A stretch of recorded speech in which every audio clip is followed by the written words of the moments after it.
За өнөөдөр юу бид ярьсан хичээлийнхаа хөтөлбөрийн тухай ярьсан, сургалтынхаа тухай ярьсан. За энэ хичээл болохоор эконометрийн хичээл болохоор эконометрийн програм гэдэг нь зүйл ашиглана. Тэгэхээр энэ хичээлийн хүрээнд бид нар бол R гэдэг програм ашиглах төлөвлөгөөтэй байна. Тэгэхээр R-ыг бид нар дурын компьютер дээр тань хичээн шат бугаар суулгаж болдог юм програм байгаа. Тэгэхээр та нар заавал нь бол хичээлийн өнөөдрийн хуудсан дээрээсээ эконометрийн үндэслэлийг суулгасан орж байгаа. За энэ R суулгах заавал YouTube бичлэгийг үзэж байна. За өнөөдрийн хувьд болохоор бид R нэгэн суулгасан компьютеруудыг ажиллаж байгаа учраас за энэ R-ыг яг ямар хөө програм байдаг. Энэ болохоор тодорхой жишээн дээр бид хэрэглээд үзээд тэгээд ерөнхийдөө бол энэ зүйлийг R-ыг R-та танилцуулах хичээл болгохын төлөвлөгөөтэй. За тэгэхээр та нар бол юун дээрээсээ компьютер дээрээсээ бүгдээрээ R-ыг нээсэн. Тэгэхээр энэ хувьд болохоор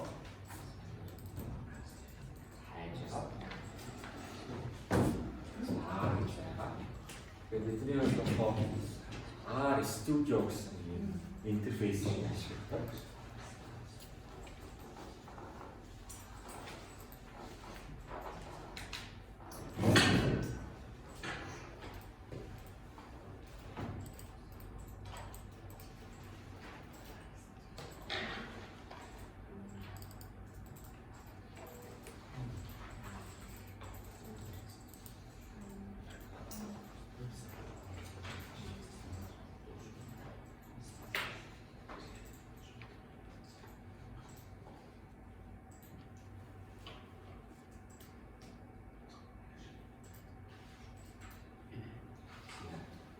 За тэгэхээр R Studio гэдэг програм маань болохоор ерөнхийдөө интерфейсний цаана ажиллаж байгаа програм болохоор R гэдэг програм байгаа. R Studio нь болохоор илүү user friendly буюу ашиглахад хялбар болгох гэсэн өөрөөр нь авч ойлгож байна. Тэгэхээр ер нь хүмүүс бол R Studio-г ашигладаг болсон. Өөр R-ыг ажиллуулдаг програм бас байна. Тэгэхээр миний хувьд бол ашиглах нь R Studio. За энэ болохоор үнэгүй програм. За маш энэ шалтгааны улмаас бол маш олон хүмүүс ашигладаг болчихсон. За дээр нь болохоор зүгээр R-ыг суулгахгүйгээр манай зүгээр баялаар явж идэх юм уу те зүгээр интернет дээр компьютер дээр очиод бас R-ыг web based хөлбөрийг бас ашиглаж байна. Энэ бол бусад програмууд ажиллах бол нэлээд амар ಈ програм. За бид нэр хичээлийн нэг тодорхой сэдвийг үзэхэд за бас энэ матлаатаа танилцсан. Тэгэхээр энэ хичээлийн хүрээнд болох юм үстэй. Нэг нь бол өөргөө за матлаабд нь болохоор үнэтэй яг програм танилцсан. За R гэх болохоор ингээд ерөнхийдөө бид нэр тодорхой хэмжээний эконометрийн програм ажиллаж үзсэн. За статистикийн програм ажиллаж үзсэн. За математик физикийн хүмүүс өөрсдөө тэр програмыг ажиллаж үзсэн байх гэж байна. Ерөнхийдөө энэ бол маш төстэй. Зарчмаа бол үүсэндээ ажиллана. Үүсэндээ монголоор ярьж байгаа, монголоор ярьж байгаа. Тодорхой хэмжээний тийм их аялал онцлог байдагтай адилхан. Энэ програмууд жоохон онцлогоор ийм соцсон бол маш амархан ойлгохтой зүйл. За тэгэхээр та нар энэ дээр бол мэдээж маш амархан ийм тооцоолол жишээ хийж болно. Тооны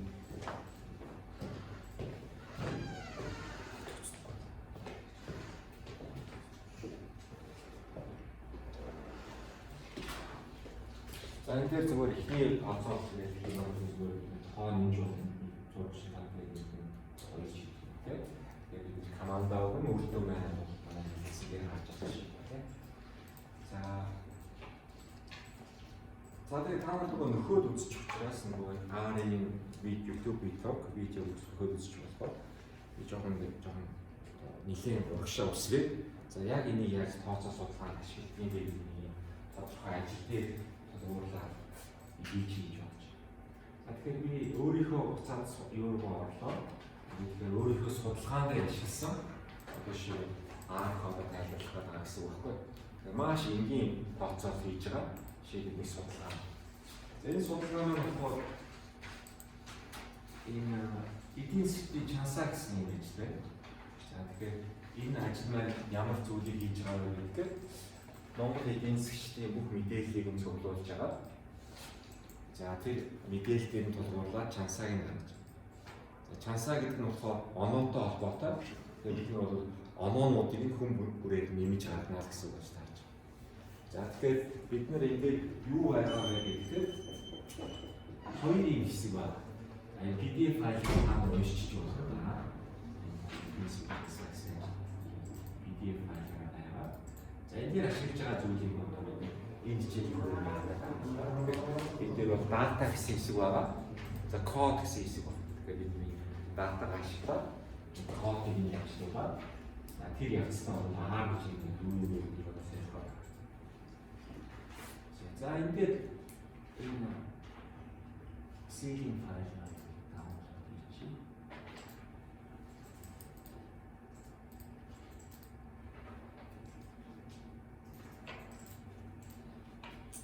тэгэхээр бидний эконометрикийн шинжилгээ бол үндсэндээ өгөгдөлтэй ажилласан.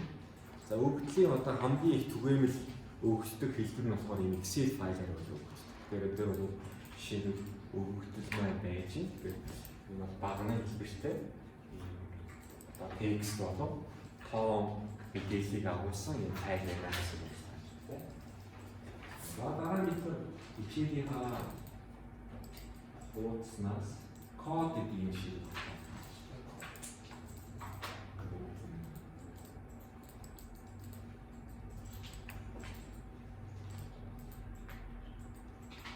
дахиад авах би чинь.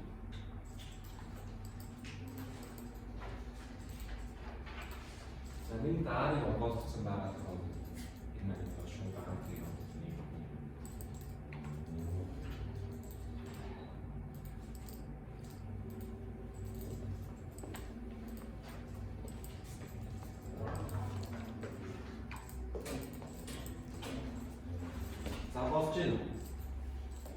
Ямар нэгэн болохгүй зүйл байх юм бол хоцорч болохгүй шүү дээ. Тэгэхээр бүгдээ зэрэг хамтдаа ингэж явах хэрэгтэй. Хоцорчих юм бол та нараас зогсоож байгаа хамт явах хэрэгтэй. Камерын копицсан юм шиг юм. Камерын копицсан. Камерын копицсан юм уу? Excel дээр юу? Excel дээр бол юу юм одоо Excel өсөлтүүд дээр түнгээр байдаг гэж байна. Энэ дээр юу наа? Зүгээр тоон зураг. Ямар томьёо явах Excel дээр бол 3 өсөлттэй. Sheet 1, sheet 3, sheet 2, sheet 3, sheet 4.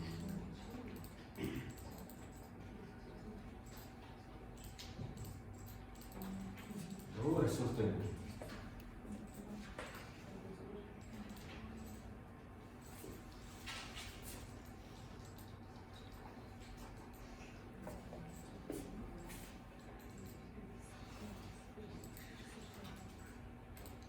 Өөр асуудал байна. Бүгдээр болцсон нэг нээцэн үү? За тэгэхээр амжилтмаа асуулт байна. Болж байна. Асуултаа шууд сонсоод яа.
Босноо тэ босно. Босноо.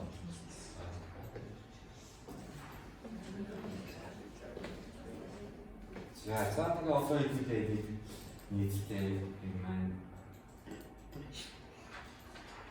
191 мөр байгаа байна. Тэгэхээр өнөөдрийн зорилго бол 191 мөрийг уншиж явах болох ийм зорилго та. За хамгийн эхний юу болов? Мөр бол set working directory гэсэн command set wd. Тэгэхээр хаана өгдлүүд чинь байгаа юм бэ? Зүйлийг нь даахаа гэсэн тийм. За одоогор бол тааны downloads folder дотор байгаа тийм. Тэгэхээр би бол энэ дээр харахаар энэ downloads дотор өнөхөр удаж. За тэгэхээр одоо бид нар энэ замаар зааж өгнө гэсэн үг байхгүй юу? Тэгээд эсвэл бол документ руугаа өөрийнхөө ажиллаж байгаа folder руу энийг хуулж болно. Үгүй шууд download хийсэн гэж болно тийм ингэж өөр нэг folder юм шиг тийм. За миний хувьд бол ингээд зарим оюутны хувьд муу яг гэсэн мэдэхгүй байна. Энд дээр шинээр folder үүсгэж хийж болно тийм. Шинээр folder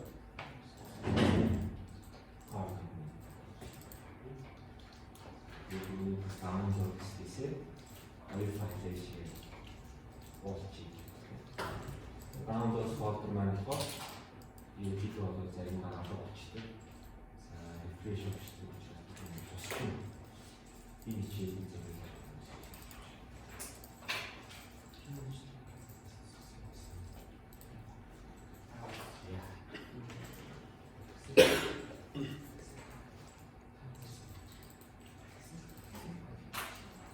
Тэгэхээр би юу хийвээ гэхээр өөрийнхөө My Documents дотор icon гэдэг folder үүсгэж байгаа. Жишээлбэл та нарыг өөр нэртэй хийж болно тийм.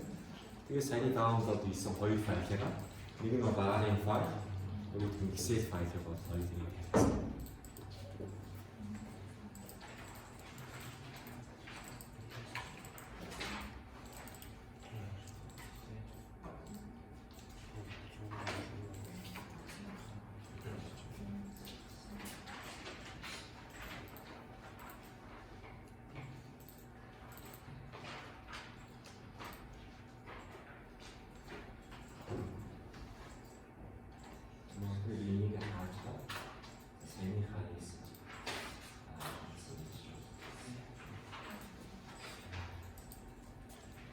За босноо. Тэгэхээр өөр нэг файлд болно. За одоо тэгэхээр бид нэр ингээд зам байна. Тэгэхээр одоо энэ дээр жишээлбэл D drive дээр за Dropbox гэдэг folder дотор за Mongolian Economist гэсэн ийм folder байна гэж зааж байгаа байхгүй. Тэгэхээр би одоо сая байгаа folder дээр очиж байгаа. Дээдлийг нь харах юм бол дээдлийг нь харах юм бол энэ зам болоод явчихжээ тийм. За тэгэхээр энийг Ctrl C хийж уус гарна гэсэн. За тэгээ энийг би саяныхаа арк дээр өөрчлөе. За энэ анзаарахад болохоор энэ галли зураас нь болохоор хоёр өөр чиглэлтэй байгааг анзаарах тийм. Тэгэхээр тэрийг бид оруулсны дараа заснаа гэсэн байна. Би слашига шууд зураас нь чиглэлийг өөрчлөе.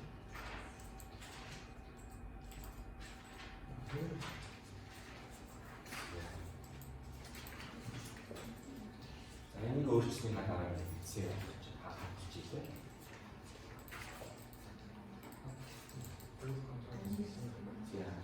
За тэгээ энэ юу маань болохоор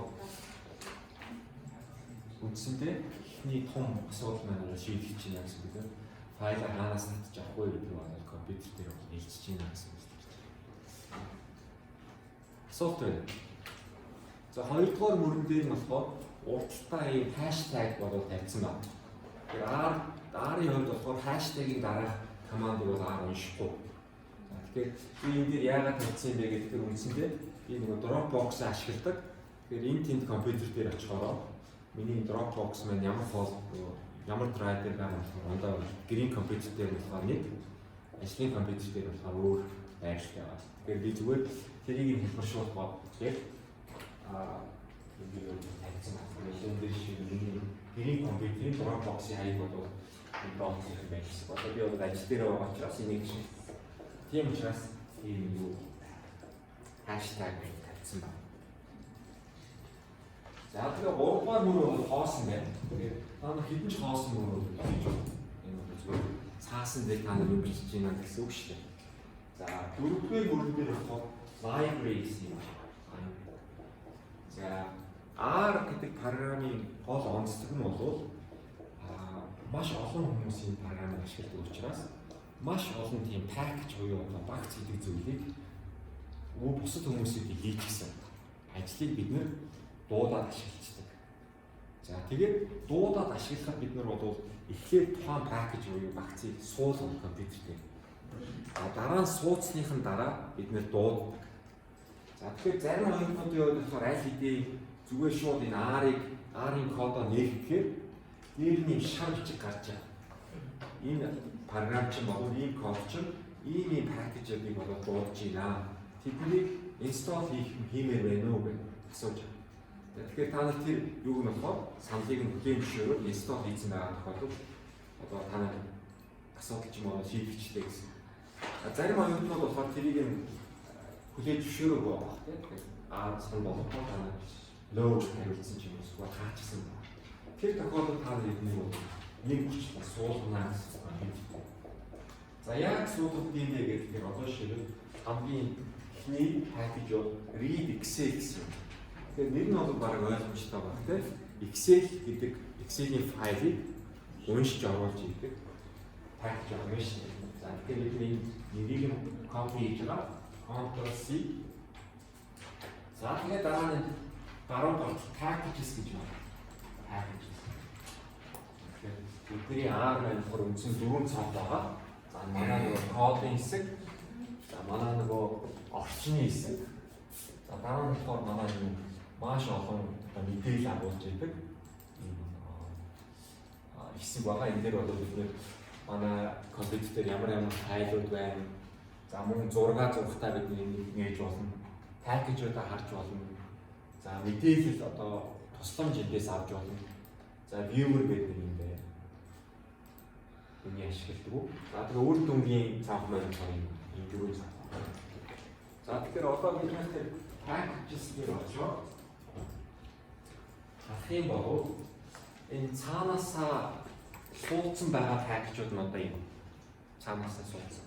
Ерөнхийдөө R-ыг суулгаад R Studio-г суулгахад цаанаасаа миний ойлгож байгаа бол нэг 100-аад пакэж бол суудаг байх. Автоматар цаанаас суудсан ирдэг. За юун дээр бол хэдэн пакэж юм байдгийн бэ гэж бодоод үзэх юм байна. 20-30-аад мянган юм байна. Тэгэхээр маш олон пакэжуудыг бүгдийг суулгах чаар компьютер чинь багтаамж илэрчдэг. Тэгэхээр ерөнхийдөө бол пакэжийг хэрэгтэйг болоод бид компьютер дээр сонгосоо. За тэгэхээр одоо энэ дээр install гэж нэг юм байна. Манайх нь update гэсэн юм. Install гэдэг нь болохоор шинээр пакэж суулгаж байгаа тохиолдолд update гэдэг нь болохоор шинжилж байгаа. Тэр пакэжийг бол ихэвчлэн хүмүүс өөрсдөө бичээд хүмүүс өөрсдөө арчилдаг. Тэгээд арчлаад сайжруулад явж явах юм бол шинээр шинжлэгдсэн хөлбөр гараад ирсэн байгаа тохиолдолд та нар апдейт хийж явах хэрэгтэй. Тэгэхээр зарим пакэжийг ашиглаад хүмүүсийн бийцэн байдаг. Та нар тэрийг ажиллуулах гэсэн чинь ажиллахгүй байх юм бол та нар сүүлийн хөлбөрийг ашиглаагүй байна гэсэн үг таарч байгаа байхгүй. Компьютер суусан ч юм. За тэгэхээр одоо бид энэ дээр шиг install гэдэг. За тэгээд бид энэ дээр саяныхаа read excel гэдэг. За энэ чинь R бол read excel гэсэн орсон хоёр пакэж байна. Алийг сонгохгүй гэж асууж тийм. Тэгээд энэ дээр болохоор эхнийг нь сонгоо. За install гэж. За тэгээд үндсэндээ нэг юм улаан бичиг гараад дараа нь хамгийн гол хэсэг нь болохоор энэ пакэж бол амжилттайгаар суулаа гэсэн юм.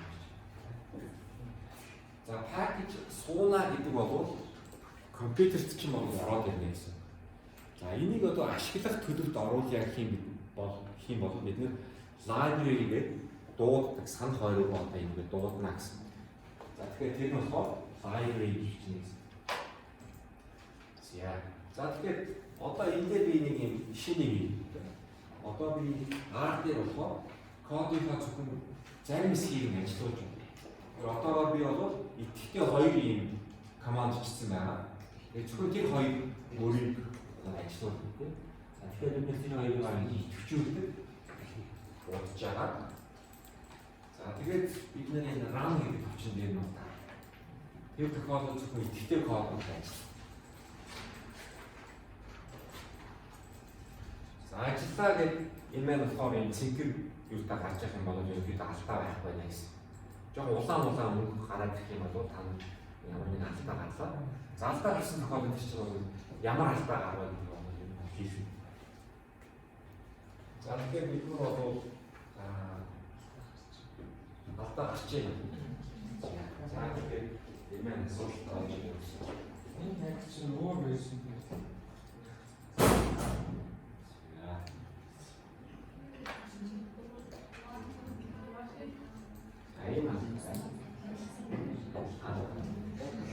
За тэгэхээр юу болж юм гэж бодож байна?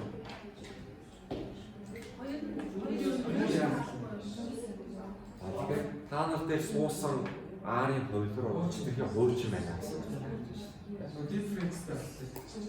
Тийм. За тэгэхээр та нар одоо яг ёстой нэг гэдэг. Уцаад нөгөө юу руу болж өссөн гэж харж байна. Чийлээ онцлоо тийм. Экономикийн үнцгийг юм байна. Тэгэхээр ингээд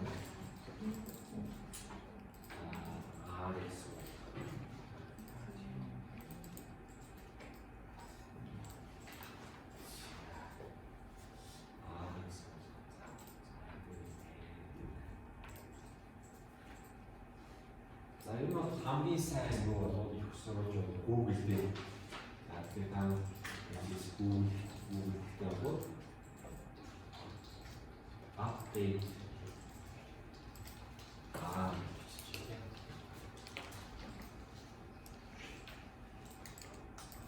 энэ шийдвэр хамгийн их одоо энэ Google-ийн илэрсэн дээрээс хамгийн их хүмүүс ашигладаг илэрч байгаа нэгдүгээр дээр үлэгдсэн байгаа шүү дээ.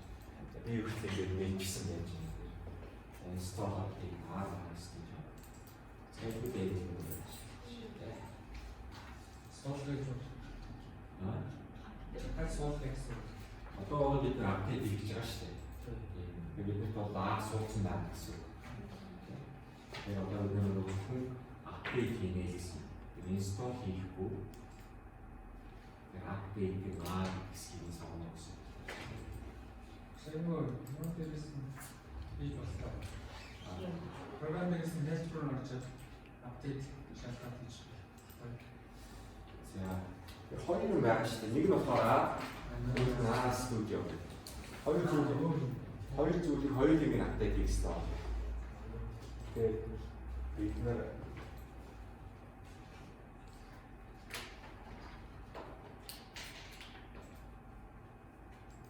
за тэгэхээр Windows-ийн машинтай юм чинь install R гэсэн юм байна.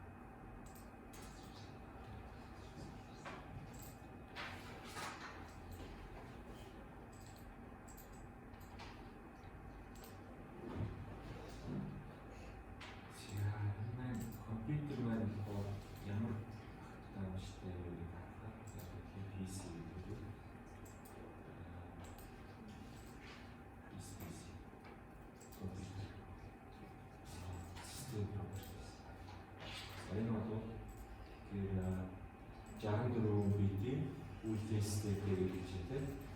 Тэгэхээр юу гэж 64 бит. Тэгэхээр миний суудсан байгаа параметрээс яарыгаа хайж болоод гэж studio гэж тийм. Наад маань бол 64-ээр хамгийн сүүлчийнх нь бол 4-өөс 2 гэж багш тийм. Тэгэхээр энэ нь яг нөгөө цэвэр ориг агаар маань болохоор ийм жоохон хаалхад нэг юм жоохон болчихдоо дээр ийм агаар шиг харагдаж байна. Тэгээд энийг нэг хаас гэж бодож байна шүү. Энэ дээр яастаа болж таарч байна тийм.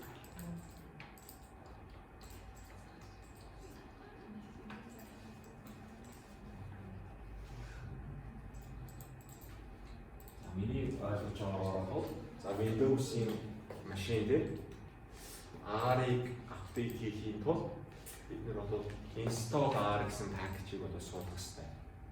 За тэгэхээр би энийг хуулж аваад R дээрээ copy хийсэн гэж харж байна. За би тэгэхээр R дээрээ саяныхаа хуулж авсан зүйлээ авчи install энэ болохоор яг л нөгөө саяны веб дээр байсан үйлдвэрийг яаж хуулж авч install and load эхлээд одоо install хийх юм байна. За дараа нь болохоор түүнийг идэвхжүүлэх юм байна. Би install хийчихээ дараа нь яв идэвхжүүлэхдээ library гэж бичгэнэ шүү дээ. За хоёрдугаар нь болохоор update R гэсэн функцийг ашиглаа гэсэн. Тэгэхээр одоо бид болохоор тэрийг бол дараа нь за эхний ээж нь бол бид нэгдүгээр ажлыг хийх тийм. За install. Тэгэхээр одоо хаанаас энэ чинь install хийх вэ гэж асууж байна. За би ихчлэн болгож байна. Газар зүйн урд айхан өндөр хөгжилтэй бас солонгос ч юм уу эсвэл Японоос орчдөө шүү дээ. Энд ямар нэгэн дөрвөн байдаг. Хаанхын юунаас mirrors сонгоё гэсэн. Яг сонгосон. Та нар бол өөрсдөө хэлдэг. Би бол яг бүгдээрээ адилхан байх гэж бодсон. Гэтэ би бол нэг хвчлэн ойрхон Япон солонгосыг сонгоод идэв. За заахгаар бол миний юу бол суучлаа шиг. За дараа нь бид нэр юу хийх вэ гэхээр одоо энэ идэвхжүүлнэ. Library авчихна. За library стаа. За тэгээд энэ дээр болохоор за үндсэндээ бол идэвхжлээ. За одоо бид нэр энэ хоёрдугаар авсан юм байна тийм. Тэгээд бид нэр update R гэдэг командыг байна. Happy нэг хуулж аваа.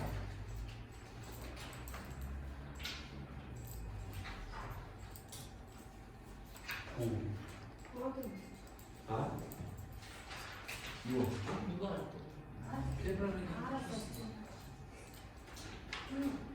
Library. Юу юм бэ? Studio дээр байсан.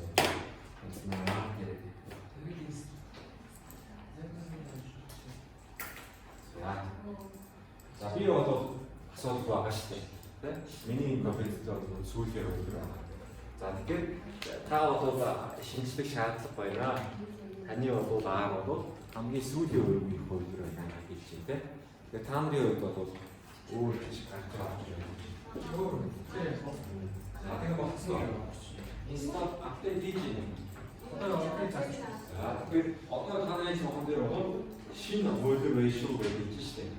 Cái số của cô về số chỉ tiết cái thằng nào kia về cả cái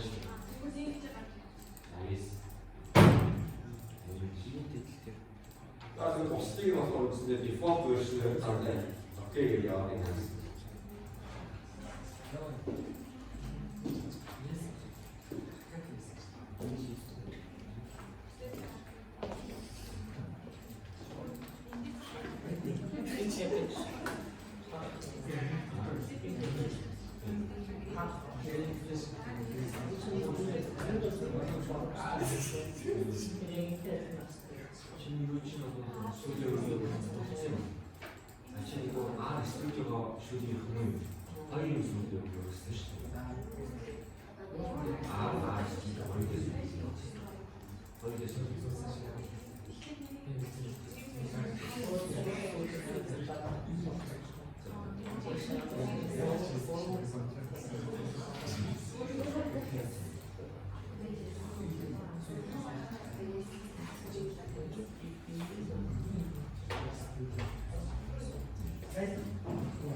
인스턴트 힐심.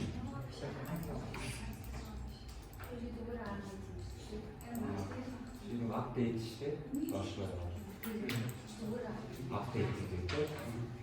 Aslında Windows mayısın. Küçülsün. Han. Teşkilatlar. Install küçülsün. Daha büyük. Bir gün daha büyük.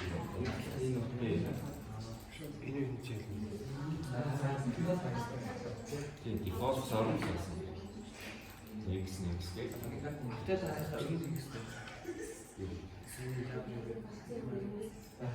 라이브러리가 같이 업데이트하는 경우는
자, 뭐 하고 와도 주어도 이게 custom Java 할 때.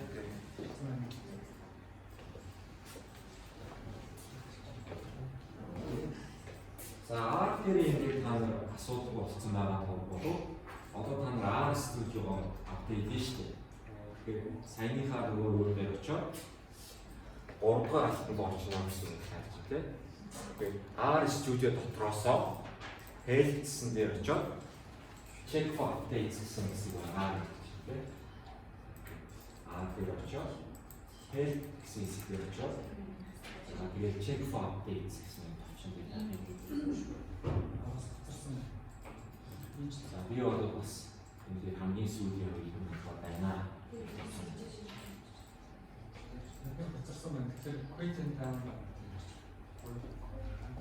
Тэр бол Quit download гэсэн хэсэг байна. Quit download гэсэн хэсэг.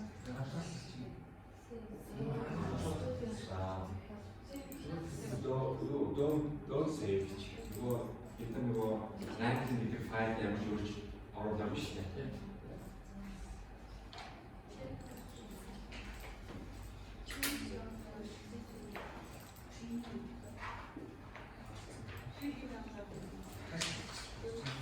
다음으로 프리딩 상태.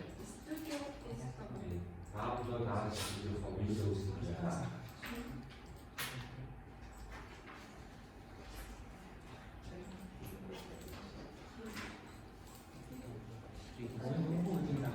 올고쇼.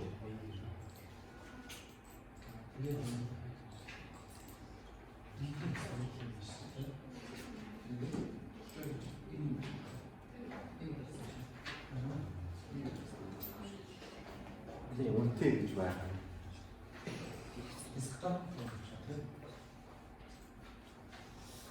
За тэгээд энэ үнэтэйнүүд нь болохоор юутаа олон сонголтоо R-ыг сонгохгүй байхад цаанаас жишээ R шиг болдог тийм олон зүйлс байна. Тэр нь үнэтэй гэсэн. Тэрийг сонгох гэсэн үг тийм. Тэр сонгох дээр байж тийм. Тэр сервер дээр сонгохгүй десктоп дээр сонгох тийм.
스터디 그래서 어떤 나라는 그거 왠지 되게 아무리 쓰기 소리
Yes, before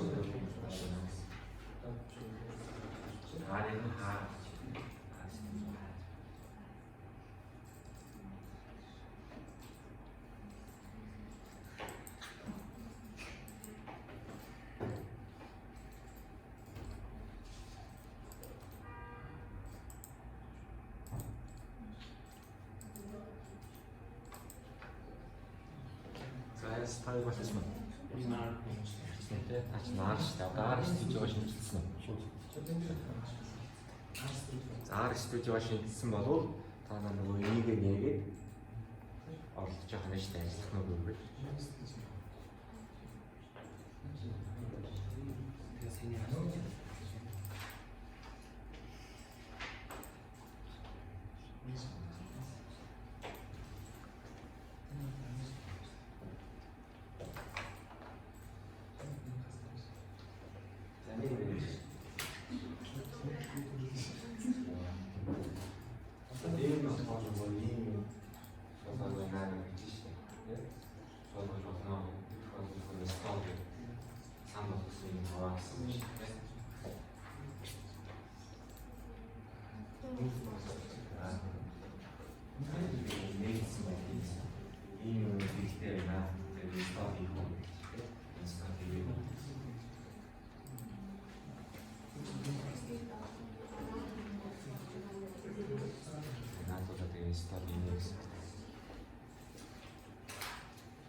өөрөө уншаад хэрэгтэйнүүдийг нь чам санал болгож байгаа гэсэн үг тийм.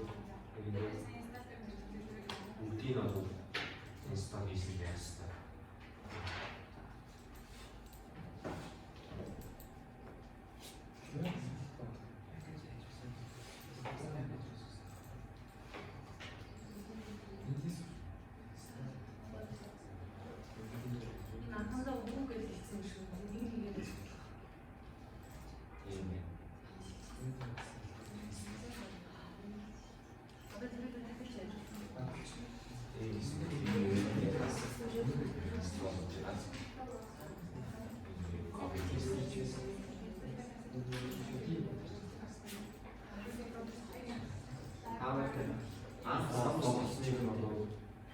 Сайн анзаарах хэрэгтэй юм биш үү? Нэг удаа нөгөө юм бол сайн асуух юм биш үү? Бичиг шүү дээ. Цаанасаа ийм дээр наа гэж. Тийм бол хоёр талаар асуух юм.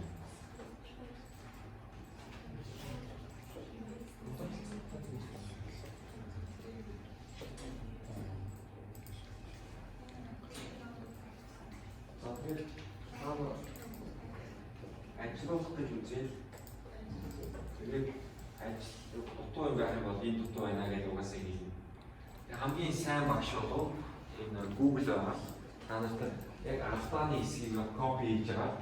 Тэгээд Google чинээ гэсэн чинь тэр асуудлыг чинь аль хэдийн өөр нэг марж олон ашиг хүн байна гэдэг чинь ачаад бүгд тэр шүү дээ. Аль хэдийн асуугаад тэрийг хүмүүс хариулсан формууд. За тэгэхээр одоо бол бид нэр үндсэндээ ихийг нь инсталл хийгээд одоо дуусчих шиг байна тийм. За тэгэхээр бид нөгөө пакэжуудаа тайлбарлачих гэж бодож байна. Инсталл хийж дуусаагүй гоё юм болохоор за үлээж явах хэрэгтэй.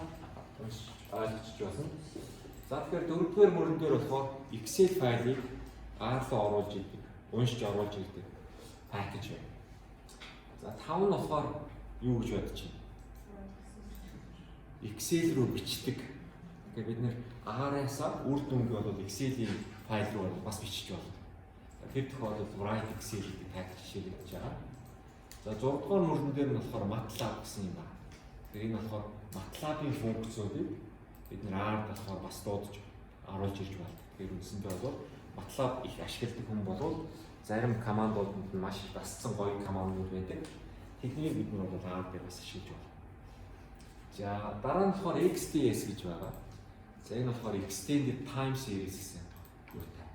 Тэгэхээр TS гэсэн өөр пакэж байна. Time Series гэсэн. За XTS нь бол арай сүүлийн үеийн хугацаанд цуган өгдөл дээр ажилладаг юм пакэж байна. За дараа нь болохоор Zoo гэсэн юм байна. Zoo гэдэг нь болохоор одоо хамгийн уламжлалт хугацаанд цуган пакэж байна. Тэгэхээр бид нар болохоор хүний пакэж хийхээр тэрийг нь болохоор нөгөө битсэн хүнийг сайжруулдаг юм бол шинээр одоо боломжуудыг болохоор өөр пакэж, өөр хэмжээтэй болчихсон. Тэгэхээр бид нар бол үндсэндээ яг ямар пакэж юу хийж чаддаг вэ гэдэг нь бол сайн уншаад ойлгох хэрэгтэй. За яаж ойлгох вэ гэдгээр та нарын баруун хэсэгт чинь одоо install package-ууд чинь бүгдийг ороод ирсэн байх хэрэгтэй. Тэгэхээр та нар энэ дээр scroll болоод доош орчоод за одоо шийдээ read Excel-ийг харъя. Тийм. Read Excel. За тэгэхээр read Excel болоод энэ харагдчихэ. За тэгээ урдлт нь tick болсон. Тэгэхээр урдлт нь tick болцсноо гэдэг нь болохоор бид нэр library гэдэг дуудсан санах хойд руу оруулаад ирцээ гэсэн. Энэ package-уудын командуудыг бид шууд ашиглаж байна гэсэн. За тэгээд read Excel дээр багах юм бол энэ package юу гэдэг бүх тайлбар байна. Read Excel гэдэг бол энэ description тайлбар байгаа. За тэгээд энэ хэрэглэгчийн гарын алга гэж байгаа. За тэгээд package vignettes and others гэсэн үг байна. Тэгэхээр энэ package яаж ашиглах юм бэ гэдэг жижигхэн заавар байгаа гэсэн үг. За тэгээд энэ болохоор documentation дээр бүх одоо командуудыг ашигласан package юм байдаг. Чинээс. За тэгэхээр энэ package дотор маш олон командууд байгаа. Тэгэхээр бид нэр энийг бол бас тос үрд нь ороод юу хийдэг юм бэ? Бас уншиж болно гэсэн. Тэгэхээр R-ыг бол ер нь 100% бүр мэддэг хүн гэж юу байх боломж байхгүй. Тэгэхээр энэ чинь 200 мянган package-тай. За баг тэр чинь бол хэдэн цаг болгоно гэдэг хүн болгон шинэ бичээл ингээд нэмээд ийн гэсэн байна шүү дээ. Энэ C-RAM repository гэж нэрлэдэг. Тэгээд тэр нь болохоор үндсэндээ хин ч хамаагүй package бичээд ийшгээ нэмжиж болдог. Тэрийг нь болохоор тодорхой чанарын шалгах хангаж ийн гэдгийг шалгаад тэгээд намын сүмд нэмээд гэсэн үг байхгүй. Тэгээд бүгдийг нь мэддэг хүн гэж юусаа байхгүй. Яа.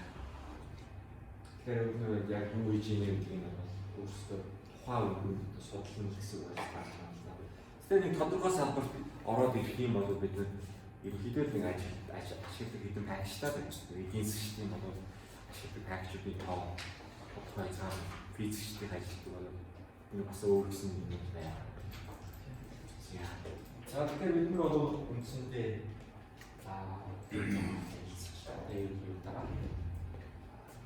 за NG sub гэж байна. NG sub. За энэ NG sub-ны 9-р бүрийн өмнө болохоор require гэсэн юм байна. Тэгэхээр package-ийг хоёр янзаар дуудаж болно. Нэг бол library гэж бичиж болно. Эсвэл require гэж бичиж болно. Require гэдэг нь болохоор шаард гэсэн үг тийм. Тэгэхээр тэр юу нь болохоор бас ашиглах болно. За NG sub-ыг би яагаад дуудснаа мэдэхгүй. Яг юу хийж сайн бас мэдэхгүй.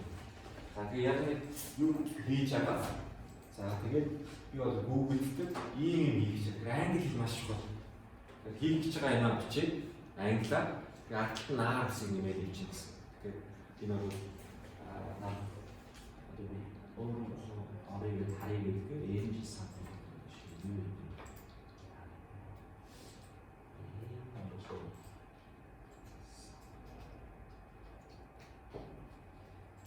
Энэ safe multiple simultaneous skin substitution гэсэн юм.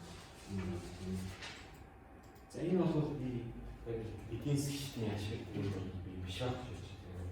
Бид бол механик зүйл байгаа.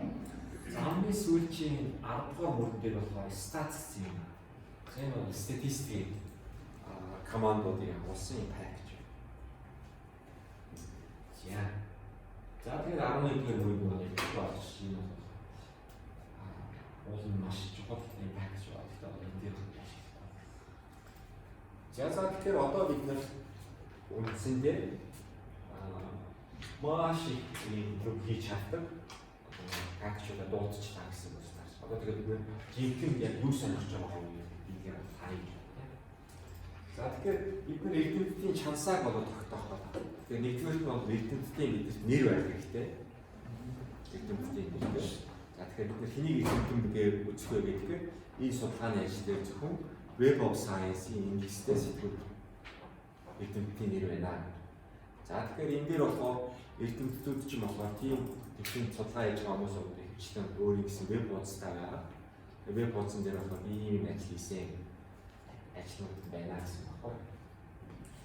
За тэгэхээр энэ хаштагийн дараа эрдэмтдийн нэр судалгааны ажлуудыг бүртгэлээ гэж өөртөө юу хийж байгаагаа тайлбарлсан байна тийм. За дараа нь болохоор Хаштаг дээр хэвчдэг юм.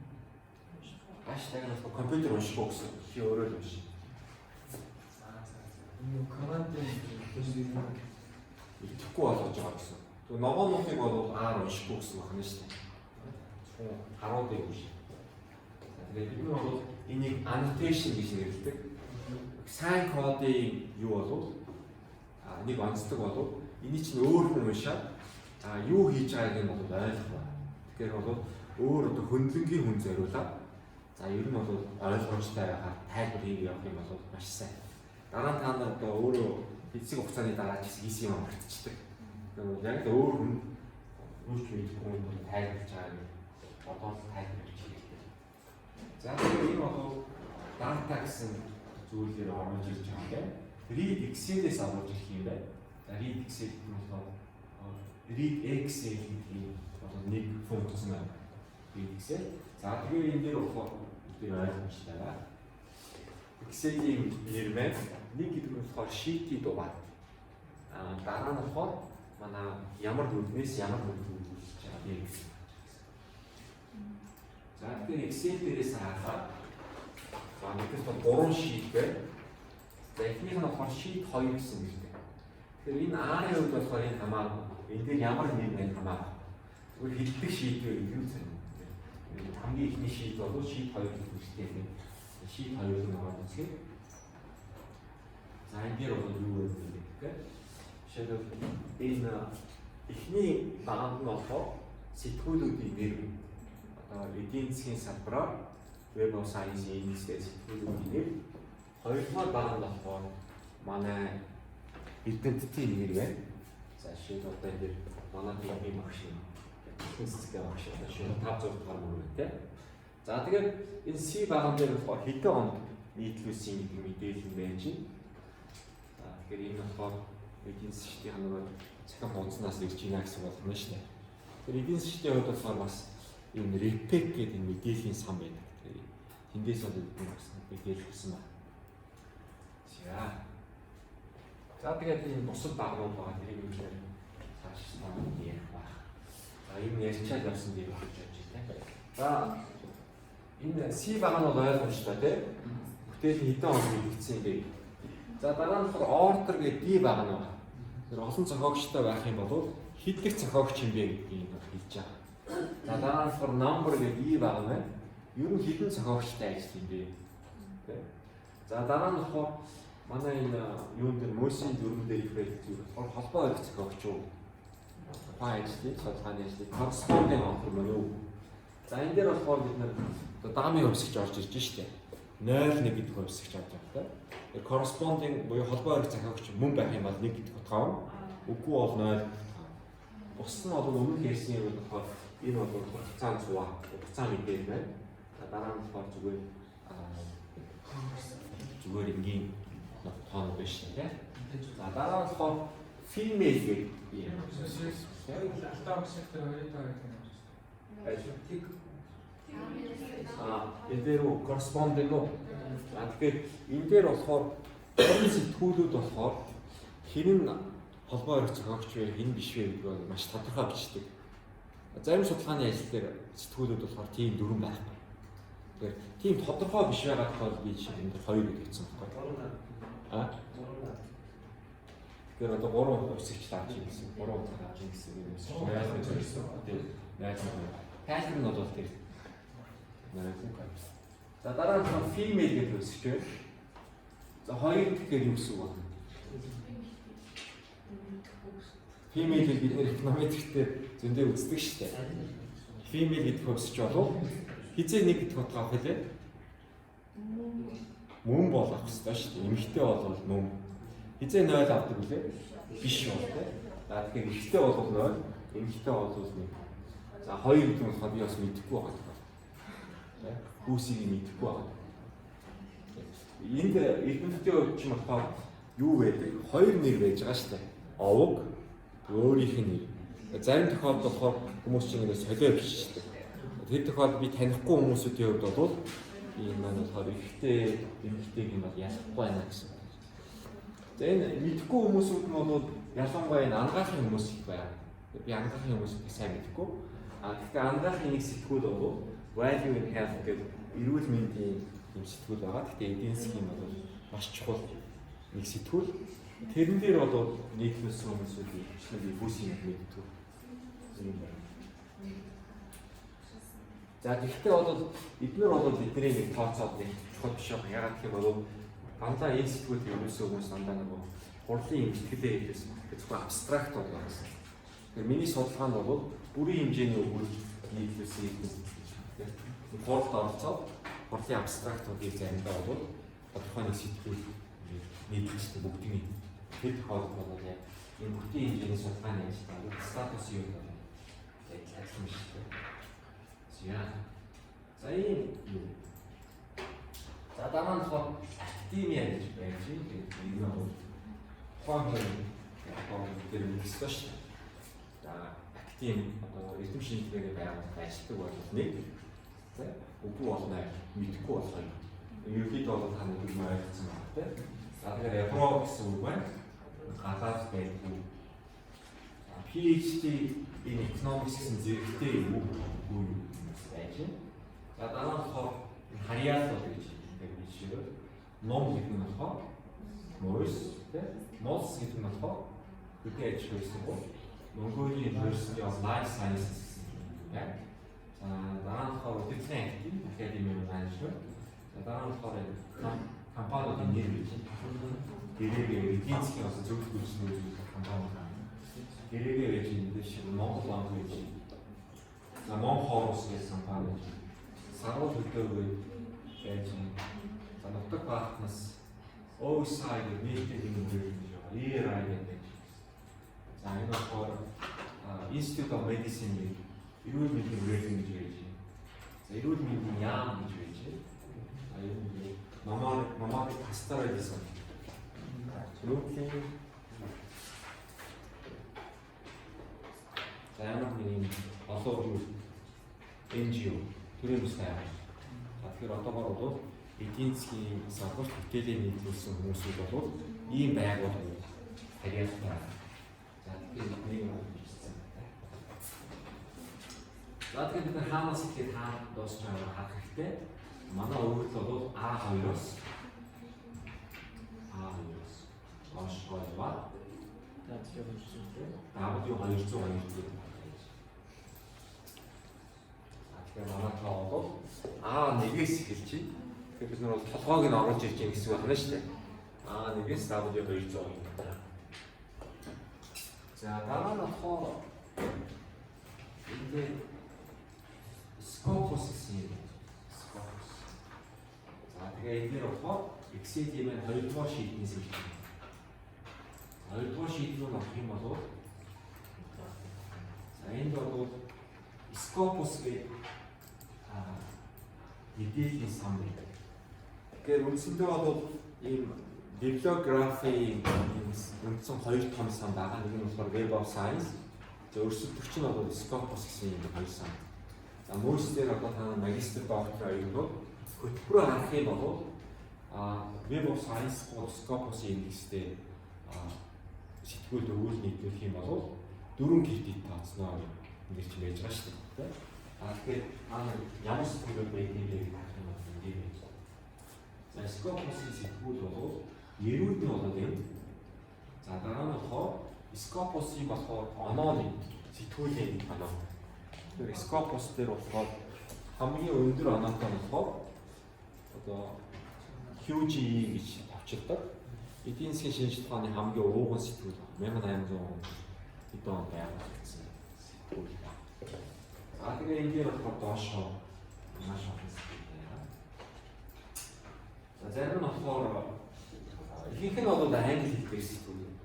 За гэхдээ бол өөр хэл дээр сэтгүүлүүд бол зөндөө байна. Харамсалтай Монголоос одоо сэтгүүлүүд байхгүй. Энэ бол чех юм уу? Үндсэндээ бол 1000 гэсэн юм сэтгүүл тийм. За тэгээ энэ дээр болохоор аргалт нь хэддэг персенталь тексттэй сэтгүүлийн дээр багталт нь байна. Мэдээж хамгийн сайн нь болохоор хамгийн өндөр персенталь байна тийм. За тэгэхээр энэ дээр бол B1-ээс C байна. Энэ дээр өмнөхөөс ялгаатай болохоор column names гэдэг юм байна. Column names гэсэн үг тийм. Энэ дээр F гэж тавьсан. F гэдэг нь болохоор false гэсэн үг. Би энэ ашиглахгүй гэсэн. T байх юм бол true гэсэн үг. Ашиглана гэсэн үг. Тэгэхээр та нар одоо жишээлбэл өөрсдөө энийг ойлгоогүй зүйлээ энэ код дээр хаштагийн дараа нэмэлт тэмдэглэл бичээд яваад иж болж болно гэсэн үг шүү дээ. Тэгээд дараа нь тэр файлаа интернеттэй энэ чинь өөрлөгөө мэйлдэж шүү дээ. Тэгээд манай энэ жишээ өдөр болгон сан хаваа цэвэрлэх гэж магадгүй шүү. За дараа нь болохоор энэ дээр Scopus-ийн мэдээлэл сэтгүүлээс зөвхөн economics гэсэн салбарыг авч үзье гэсэн. За тэгэхээр тэр нь болохоор энэ Scopus-ийн шинээр Scopus одоо дэг боловсролын ашиглаж байгаа гэсэн байна шүү дээ. Шинээр Scopus гэсэн хувьсгч үүсгээд энэ бол өмнөхийнхөө 1-647 дугаар мөр. За тэгээд таслал тавьж гинэ гэх бол тэгээд таслынхаа дард юу байхгүй вэ гэвэл бүх багнуудыг нь ашиглана гэсэн. За хэрвээ та нар тодорхой нэг багныг нь ашиглах юм бол энэ дээр тоог нь ашиглах нь шүү дээ. Тэр одоо бол энэ дээр BC гэдэг 2 баг байгаа. Тэгээд би бол хоёулыг нь ашиглах гэж байна гэсэн байна.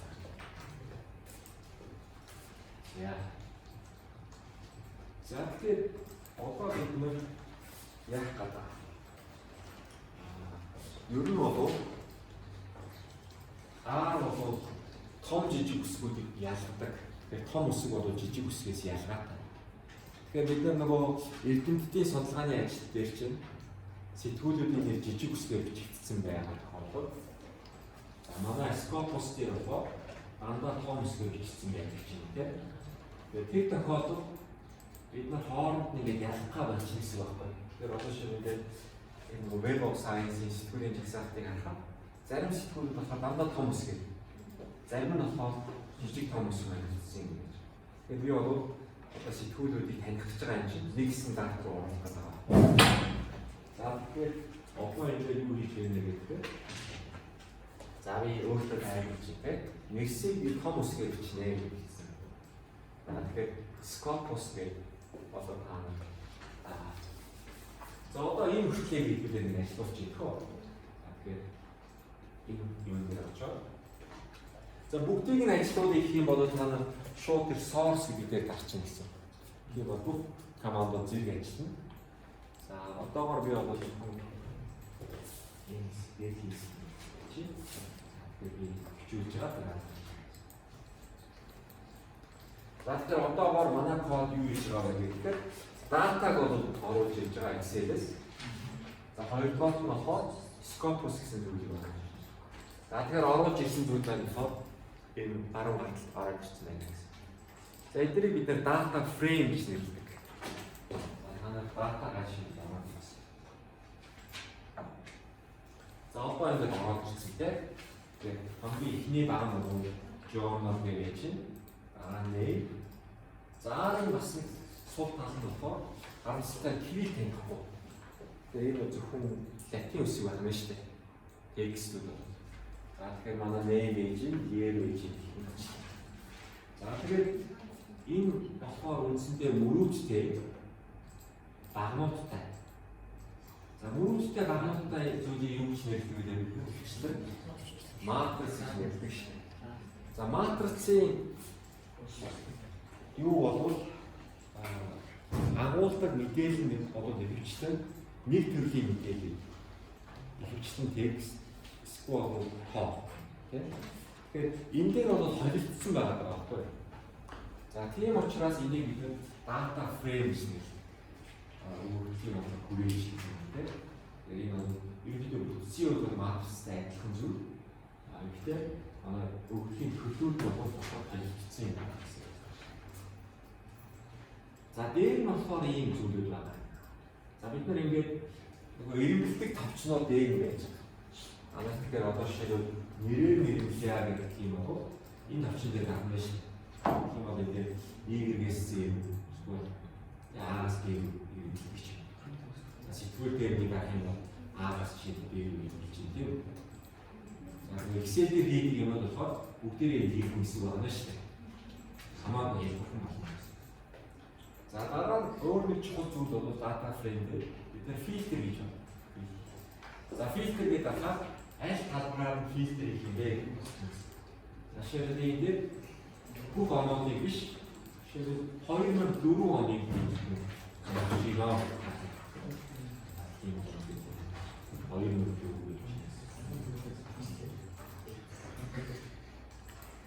Тэгэхээр энэ зөвхөн 2010 оны мэдээллийг авах юм бол фильтр дээр орж байгаа. Жилийг нь 2010 болж байсан юм шиг. Ойлгомжтой асуугын асуугын асууж байна. 그리고 여러분들이 한 그림을 가는 것으로 Y 정도서 예를 가는 것을 그리도록 이제 길이지 않았을 때. 자, 이 것도 미국보다 어떤 쇼리 스킬이 좀 어떻게 좀. 이 다른 같이 다른 이게 얘기 거는 나왔지. 그거 알았어요. 알았어요. 그 어떤 시들이 미국보다 야한테 내고 거니까 막 그리지. 여러분들 비시죠. 나랑 같이 나랑 있어 그만 그리지. 같이.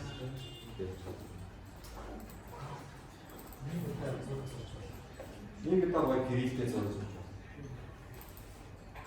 네, 일단 막서 나랑 가는 거 양원이 뭐야? 뉴스 대사 있지. 아따시. 혹시 아스타자가 보이시죠? 아스타자. 아따자가 되나?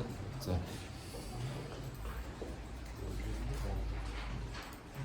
자, 지도 장점 시간 안 왔으면 вот он энэ дотор чигсдаа шүү дээ.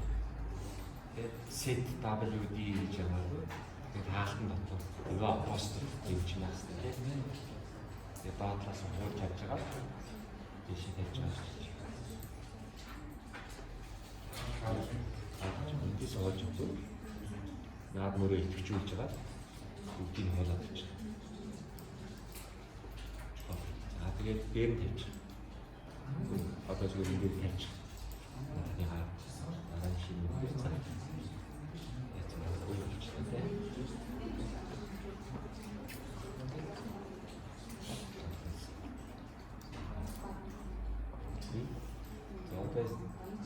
세계 비치시대.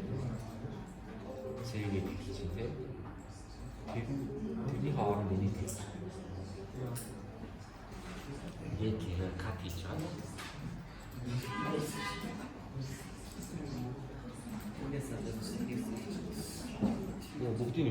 그게 나 아파트도 다 들어와야 되죠. 아파트도 다 봤을 때, 다 들어가지. 아주 찍으시대. 아주 찍으시네.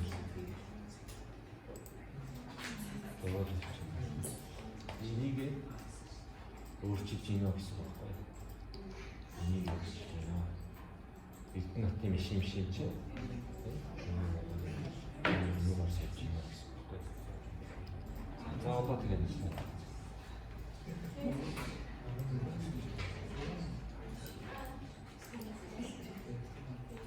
갔다 왔지. 아, 수업 좀